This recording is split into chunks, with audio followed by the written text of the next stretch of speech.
You should not depend on anything to make you happy. You should not wait to get anything or to hear anything or to see anything to feel happy. நான் நம்புறேன். I honestly feel so. ഇത് ഒന്നും ഇല്ലെന്നാലും ഹാപ്പിയാ இருக்கணும்.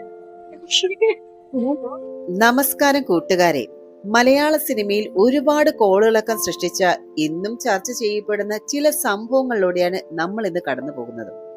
കേവലം സിനിമയിൽ സംഭവിച്ചതും ഇന്നും തുടരുന്നതുമായിട്ടുള്ള ചില യാഥാർത്ഥ്യങ്ങൾ, മലയാളികൾ എന്നും സ്നേഹിക്കുകയും ആരാധിക്കുകയും ചെയ്ത ചില താരങ്ങളുടെ ജീവിതത്തിലെ നിർണായകമായിട്ടുള്ള ചില മുഹൂർത്തങ്ങൾ, അതിജീവിതയായിട്ടുള്ള നടിക്ക് സംഭവിച്ച ക്രൂരമായിട്ടുള്ള ആക്രമണം മുതൽ അതുമായി ബന്ധപ്പെട്ട നടൻ ദിലീപിന് നേരിട്ട ആരോപണങ്ങളും, മഞ്ജു വാര്യരുടെ മൗനവും, കാവ്യ മാധവന്റെ സ്ഥാനവും, മകൾ മീനാക്ഷിയുടെ നിലപാടുകൾ എല്ലാം തന്നെയാണ് സോഷ്യൽ മീഡിയയിലെ എപ്പോഴും ചർച്ചാ വിഷയമാകുന്നത്. ഇത് വെറും ഒരു ഗോസിപ്പ് വീഡിയോ അല്ല, മറിച്ച് ചില യാഥാർത്ഥ്യങ്ങളെയും വസ്തുതാപരമായിട്ട് വിലയിരുത്താനുള്ള ഒരു ശ്രമമാണ്.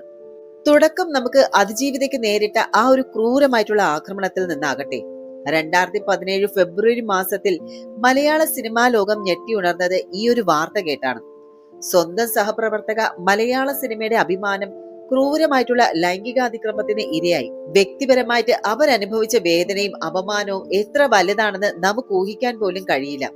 എന്നാൽ തളർന്നു പോകാതെ നീതിക്ക് വേണ്ടി പൊരുതാൻ അവർ കാണിച്ച ആ ഒരു ആത്മധൈര്യം ഓരോ സ്ത്രീക്കും പ്രചോദനമാണ്. ഞാനൊരു ഇരയല്ല, അതിജീവിതയാണ് എന്ന് അവർ ഉറക്കെ പറഞ്ഞപ്പോൾ അത് മലയാളികളുടെ മനസ്സിലെ ആഴത്തിൽ പതിഞ്ഞു. ഈ കേസിന്റെ ഓരോ ഘട്ടങ്ങളും പിന്നീട് വലിയ ചർച്ചകൾക്കാണ് വഴിയൊരുക്കിയത്. പിന്നീട് നമ്മൾ കണ്ടത് ഈ ഒരു കേസ് എത്തിച്ചേർന്നത് മലയാളത്തിലെ സൂപ്പർ താരമായിട്ടുള്ള ദിലീപിലേക്കാണ്.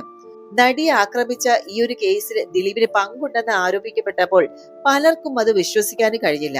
അദ്ദേഹം അറസ്റ്റിലാവുകയും ജയിലിൽ കഴിയുകയും ചെയ്ത ആ ദിവസങ്ങൾ മലയാള സിനിമയുടെ ചരിത്രത്തിൽ തന്നെ കറുത്ത അധ്യായങ്ങളായിട്ട് അടയാളപ്പെടുത്തി. ദിലീപിനെതിരെ ഗൂഢാലോചന കുറ്റമാണ് ചുമത്തിയിരുന്നത്. എന്നാൽ താൻ നിരപരാധിയാണെന്നും ഈ കേസ് കെട്ടിച്ചമച്ചതാണെന്ന് ദിലീപ് ആവർത്തിച്ചു പറയുന്നു. തനിക്ക് പിന്നിൽ വലിയൊരു ഗൂഢാലോചന നടന്നിട്ടുണ്ടെന്നും സിനിമയിലെ പലരുടെയും താല്പര്യങ്ങൾ ഇതിന് പിന്നിലുണ്ടെന്നും അദ്ദേഹം പലപ്പോഴും സൂചിപ്പിച്ചിട്ടുണ്ട്. ഒരു കാലത്ത് മലയാള സിനിമയിൽ തന്നെ ജനപ്രിയ നായകനായിരുന്ന ദിലീപിന് ഈ കേസോടുകൂടി തന്റെ കരിയറിലെ വലിയ തിരിച്ചടികൾ നേരിട്ടു. അദ്ദേഹം തന്നെ പറഞ്ഞതുപോലെ രാമലീല എന്ന സിനിമയുടെ റിലീസ് സമയത്ത് അദ്ദേഹം ജയിലിലായിരുന്നു. ആ സിനിമ കാണാൻ ആളുകൾ കയറുമോ എന്ന് പോലും അന്ന് പലരും സംശയിച്ചു. അതുപോലെ തന്നെ തന്റെ സിനിമകൾ തടയാൻ ഗൂഢാലോചന നടക്കുന്നു എന്ന് അദ്ദേഹത്തിന്റെ ആ ഒരു ആരോപണം സിനിമാ മേഖലയിലെ ചേരിതിരിവുകളെയാണ് ചൂണ്ടിക്കാണിക്കുന്നത്. സ്വന്തം സിനിമകളിൽ ആരഭിനയിക്കണം എന്ന് തീരുമാനിക്കാനുള്ള അധികാരം തനിക്കുണ്ട്. അദ്ദേഹത്തിന്റെ വാദം സിനിമാ നിർമ്മാണത്തിലെ ഒരു പ്രായോഗിക വശമായാണ് അദ്ദേഹം അവതരിപ്പിക്കുന്നത്. ഇനി അടുത്തതാണ് മറ്റൊരു കഥാപാത്രത്തിലേക്ക് പോകേണ്ടത്, മഞ്ജു വാര്യർ. മലയാളികളുടെ എക്കാലത്തെയും പ്രിയപ്പെട്ട ലേഡി സൂപ്പർ സ്റ്റാർ. ദിലീപുമായിട്ടുള്ള വിവാഹബന്ധം വേർപെടുത്തി മഞ്ജു സ്വന്തം ജീവിതത്തിലേക്ക് മടങ്ങി വന്ന രീതി പലപ്പോഴും ചർച്ചയായിട്ടുണ്ട്. സംവിധായകൻ സജി വൈക്കം അടുത്തിടെ വെളിപ്പെടുത്തിയ ചില കാര്യങ്ങളും മഞ്ജുവിന്റെ വ്യക്തിത്വത്തിന് കൂടുതൽ തിളക്കം നൽകുന്നതാണ്. വിവാഹമോചനം നേടിയപ്പോൾ ദിലീപിന്റെ പക്കൽ നിന്ന് ജീവനാംശമോ സ്വത്തുക്കളോ ഒന്നും വാങ്ങാതെയാണ് മഞ്ജു സ്വന്തം വീട്ടിലേക്ക് മടങ്ങിയത്. മകൾ മീനാക്ഷിയെ ദിലീപിനോടൊപ്പം വിട്ടതിനു പിന്നിൽ ഒരു അമ്മയുടെ വലിയ ത്യാഗവും ദീർഘവീക്ഷണവും ഉണ്ടായിരുന്നു എന്നാണ് അയാൾ പറയുന്നത്. അയാൾ വെറുതെ ഇരിക്കില്ല, മകൾക്കായിട്ട് കേസ് കൊടുത്തേക്കാം, അതിനായിട്ട് എത്ര പണവും ചെലവഴിക്കാം, മകളെ എന്നിൽ നിന്ന് തട്ടിക്കൊണ്ടു പോകും. കളിയും ചിരിയും പഠനവുമായി പോകേണ്ട ഈ ഒരു പ്രായത്തിൽ കോടതികൾ കയറി ഇറങ്ങാനും അമ്മയെക്കുറിച്ച് കെട്ടിച്ചമയ്ക്കാനിടയുള്ള വക്കീൽ കഥകളുടെ ചോദ്യങ്ങൾക്ക് മുന്നിൽ ഹൃദയം തകർന്നു നിൽക്കാനുള്ള ഒരു സാഹചര്യം എന്റെ മകൾക്കുണ്ടാകരുത്. ഇതായിരുന്നു മഞ്ജു അന്ന് പറഞ്ഞു എന്നായിരുന്നു സജി വൈക്കം ഓർമ്മിപ്പിക്കുന്നത്. മഞ്ജു വാര്യരുടെ ഈ ഒരു തീരുമാനം വേദനയോടെയാണെങ്കിലും മകളുടെ ഭാവിയെ കരുതിയാണെന്ന് അദ്ദേഹം പറയുന്നുണ്ട്. തകർന്നു പോകാതെ ആകാശം മുട്ടെ വളർന്ന് ഇന്നും നിലപാടുകളിൽ ഒരു മാറ്റവുമില്ലാതെ മുന്നോട്ട് പോകുന്ന മഞ്ജു ഓരോ സ്ത്രീക്കും മാതൃകയാണെന്ന് പലരും പറയുന്നു. ദിലീപിന്റെ ആരോപണങ്ങളോട് ഇന്നും മൗനം പാലിക്കുന്നത് അവരുടെ വ്യക്തിത്വത്തിന്റെ ഒരു ഭാഗമായിട്ട് പലരും കാണുന്നുണ്ട്. സാധാരണഗതിയിൽ ഒരു വലിയ താരം വിവാഹമോചനം നേടുമ്പോൾ കോടികളുടെ ജീവനാംശവും സ്വത്തുക്കളുമാണ് ആവശ്യപ്പെടാറുള്ളത്. എന്നാൽ മഞ്ജു വാര്യർ തന്റെ പേരിലുള്ള സ്വത്തുക്കൾ പോലും ഉപേക്ഷിച്ചാണ് ഇറങ്ങിപ്പോകുന്നത്. കയ്യിലുള്ള ബാഗുമായിട്ട് മാത്രം പടിയിറങ്ങുക എന്നത് സിനിമയിൽ നമ്മൾ കാണുന്ന രംഗം മാത്രമാണ്. മഞ്ജു അത് യാഥാർത്ഥ്യവുമാക്കി. മകൾ മീനാക്ഷിയുടെ കാര്യത്തിലും അവർ വൈകാരികമായിട്ടുള്ള ഒരു തീരുമാനത്തിനാണ് അവർ മുൻഗണന നൽകിയത്. ഒരമ്മ എന്ന നിലയിൽ മകളെ പിരിയുന്നത് എത്ര വേദനയുള്ള കാര്യമാണെന്ന് നമുക്കറിയാം. പക്ഷെ മകൾ കോടതി വരാന്തകളിൽ അപമാനിക്കപ്പെടരുത് എന്ന മഞ്ജുവിന്റെ നിലപാട് അവരുടെ മാതൃത്വത്തിന്റെ വലിയൊരു ഉദാഹരണമാണ്. ഇനി ഈ ഒരു കുടുംബത്തിലെ അടുത്ത തലമുറയിലേക്ക് പോകുകയാണെങ്കിൽ ദിലീപിന്റെ മഞ്ജുവിന്റെ മകൾ മീനാക്ഷി. മാതാപിതാക്കളുടെ വേർപിരിയലും പിന്നീട് സംഭവിച്ച കോളിളക്കങ്ങളെല്ലാം ഒരു കുട്ടിയെ സംബന്ധിച്ചിടത്തോളം താങ്ങാവുന്നതിലും അപ്പുറമാണ്. അച്ഛനായ ദിലീപിനോടൊപ്പം നിന്നുകൊണ്ട് അദ്ദേഹത്തിന്റെ എല്ലാ കാര്യങ്ങളിലും പിന്തുണ നൽകി മീനാക്ഷി മുന്നോട്ട് പോകുന്നുണ്ട്. ദിലീപിന്റെ രണ്ടാം വിവാഹത്തിന് അച്ഛനെ കൊണ്ട് തീരുമാനമെടുപ്പിച്ചത് താനാണെന്ന് മീനാക്ഷി പറഞ്ഞതും അന്ന് വലിയ വാർത്തയായിരുന്നു. അച്ഛനോടുള്ള മകളുടെ സ്നേഹവും വിശ്വാസതയും പലപ്പോഴും സോഷ്യൽ മീഡിയയിൽ ചർച്ചയായിട്ടുമുണ്ട്. മീനാക്ഷി സമൂഹ മാധ്യമങ്ങളിൽ പങ്കുവയ്ക്കുന്ന ചിത്രങ്ങളും കുറിപ്പുകളും ഏറെ ശ്രദ്ധ നേടാറുമുണ്ട്.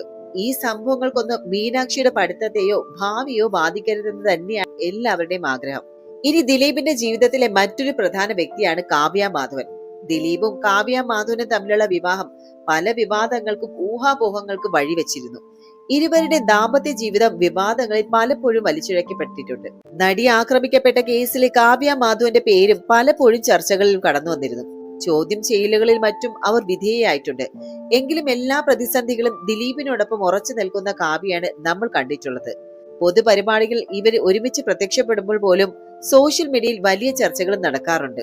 ഇവിടെ മീനാക്ഷിയും കാവ്യയും തമ്മിലുള്ള ബന്ധം പലപ്പോഴും സോഷ്യൽ മീഡിയയിൽ കൗതുകത്തോടെയാണ് ആളുകൾ കാണാറുള്ളത്. മീനാക്ഷിയുടെ മെഡിക്കൽ ഗ്രാജുവേഷൻ സമയത്തും മറ്റും കാവ്യയ്ക്കൊപ്പം നിൽക്കുന്ന ചിത്രങ്ങൾ പുറത്തു വന്നപ്പോൾ അത് വലിയ രീതിയിൽ ചർച്ചയായിരുന്നു. സ്വന്തം അമ്മയെ വിട്ട് അച്ഛനൊപ്പം നിൽക്കുന്ന മീനാക്ഷിയുടെ തീരുമാനം പലരെയും അത്ഭുതപ്പെടുത്തിയിട്ടുണ്ടെങ്കിലും തന്റെ കുടുംബത്തെ ചേർത്ത് പിടിക്കുന്ന ഒരു മകളുടെ ചിത്രമാണ് അവിടെ തെളിയുന്നത്. ഈ വിഷയങ്ങളെല്ലാം മലയാളത്തിലെ സോഷ്യൽ മീഡിയ ചർച്ചകളിൽ നിറഞ്ഞു നിൽക്കുന്നവയാണ്. ദിലീപിനെ പിന്തുണയ്ക്കുന്നവരും അതിജീവിതയ്ക്ക് നീതി വേണമെന്ന് ആവശ്യപ്പെടുന്നവരും മഞ്ജുവിന്റെ നിലപാടുകളെ പ്രകീർത്തിക്കുന്നവരും കാവ്യ മാധവനെ വിമർശിക്കുന്നവരും ഒരുപോലെ തന്നെ സൈബർ ലോകത്ത് സജീവമാണ്. ഓരോ വാർത്തയും ഓരോ നീക്കവും ഇവിടെ വലിയ രീതിയിൽ തന്നെ വിശകലനം ചെയ്യപ്പെടുന്നു. പലപ്പോഴും വ്യക്തിഹത്യയിലേക്കും സൈബർ ആക്രമണത്തിലേക്കും ഈ ചർച്ചകൾ വഴിമാറാറുണ്ടോ എന്ന് പോലും നമ്മൾ ചിന്തിക്കണം. മാധ്യമങ്ങൾക്കും പൊതുസമൂഹത്തിനും ഈ വിഷയത്തിൽ വലിയ പങ്കുണ്ട്. തെളിവുകളുടെയും വസ്തുക്കളുടെയും അടിസ്ഥാനത്തിൽ മാത്രമേ ഓരോരുത്തരും അവരുടേതായിട്ടുള്ള അഭിപ്രായ രൂപീകരണം നടത്താവൂ. എന്തായാലും സോഷ്യൽ മീഡിയ എന്ന് പറയുന്ന ഇന്നൊരു സമാന്തര കോടതിയായിട്ട് തന്നെയാണ് മാറിയിരിക്കുന്നത്. ഒരു നടി ആക്രമിക്കപ്പെടുമ്പോൾ അതിജീവിതയെ അനുകൂലിക്കുന്നവരും പ്രതിയെ അനുകൂലിക്കുന്നവര് രണ്ട് തട്ടിലായിട്ട് തിരിഞ്ഞ് സൈബർ യുദ്ധം നടത്തുന്നു. ഉദാഹരണത്തിൽ ദിലീപിന്റെയോ കാവ്യയുടെ ഒരു ഫോട്ടോ ഇൻസ്റ്റാഗ്രാമിൽ വന്നാൽ അതിന് താഴെ വരുന്ന കമന്റുകൾ നോക്കിയാൽ നമുക്കറിയാം സമൂഹം എത്രത്തോളം രണ്ടായിട്ട് തിരിച്ചിരിക്കുന്നു എന്നുള്ളത്. അതുപോലെ മഞ്ജു വാര്യരുടെ ഓരോ വിജയത്തെയും ദിലീപിനുള്ള മറുപടിയായിട്ട് വ്യാഖ്യാനിക്കുന്ന രീതിയും നാം കാണുന്നുണ്ട്.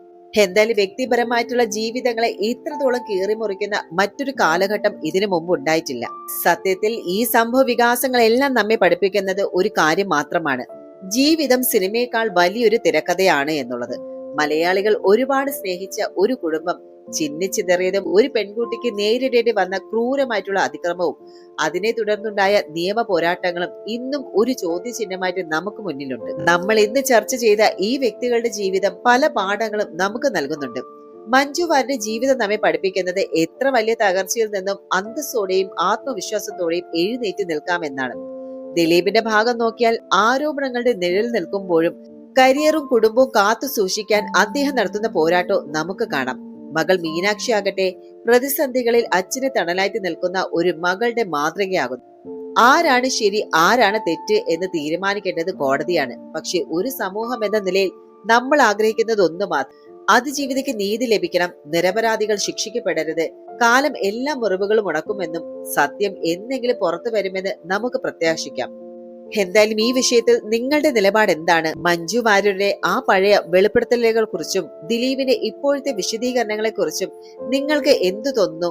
നിങ്ങളുടെ അഭിപ്രായങ്ങൾ താഴെ കമന്റ് ബോക്സിൽ രേഖപ്പെടുത്താൻ മറക്കരുത്. ഈ വീഡിയോ നിങ്ങൾക്ക് ഉപകാരപ്പെട്ടുവെങ്കിൽ ലൈക്ക് ചെയ്യുക, സുഹൃത്തുക്കളിലേക്ക് ഷെയറും ചെയ്യുക. ഇതുപോലെയുള്ള കൂടുതൽ വിശകലനങ്ങൾക്കായി ചാനൽ ഇപ്പോൾ തന്നെ സബ്സ്ക്രൈബ് ചെയ്യുക. ബെല്ലൈക്കൺ കൂടി ഇനേബിൾ ചെയ്താൽ ഞാൻ അപ്ലോഡ് ചെയ്യുന്ന വീഡിയോകൾ ഉടനടി നിങ്ങളിലേക്ക് എത്തും.